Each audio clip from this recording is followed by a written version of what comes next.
بسم الله الرحمن الرحیم. نن د جماعت اسلامي او عوامي نېشنل پارټۍ مشترکه میټینګ د عوامي نېشنل پارټۍ د پورتمانټو په دفتر کې دا میټینګ وشو. هغې کې موږ دا دغه کړ چې پورتمانټو کې دا کوم د بجلۍ د ناروا ټریپینګ او ظلم شروع دی، د هغې حوالې سره موږ پوره پلانینګ وکړو او انشاءالله سبا به که ښه وي موږ یو احتجاج کوو، د عوامي نېشنل پارټۍ د دفتر مخې ته به راغونډېږو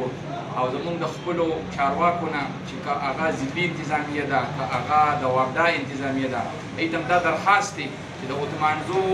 فیډر 1 او فیډر 2 نه تاسو کومو علاقو له بجلي ورکړې ده هغې زر تر زره کټ کړي، هغوی له خپل انتظام وکړي او د اوتمانزو په عوامو باندې رحم وکړي او د اوتمانزو بجلي ټیټ کړي. اوس احمد زیب خان چې کوم د عوامي نېشنل پارټۍ د اوتمانزو جنرل سیکرټري دی، هغه هم دې حوالې سره خبرې وکړي.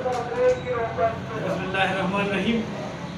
بالکل جی نن زمونږ او د جماعت اسلامي د ملګرو ترمنځ خبرې وشوې. خبره همدغه یوه ده، پارټي په خپل ځای دې د کلي مسله ده، موږ د کلي د دې مسلې د حل کولو دپاره انشاءالله دواړه پارټۍ سهار به روځو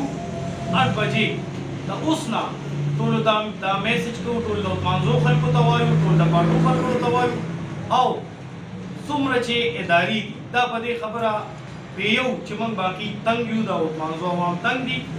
زموږ حق ولې بل کلي ته ځي، دا هر وخت ته ځي، دا دې بند کړی شي، د دې حل روغتي شي او انشاءالله العزیز عمل کې به موږ سبا راوځو، عملي کار به موږ کوو، سبا په روډ باندې وکړو 8 بجې زما ټولو ملګرو ته، د عوامي نېشنل پارټۍ ملګرو ته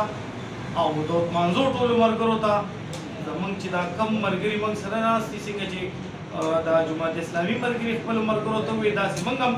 ټولو ته دعوت ورکوو او ټولو ته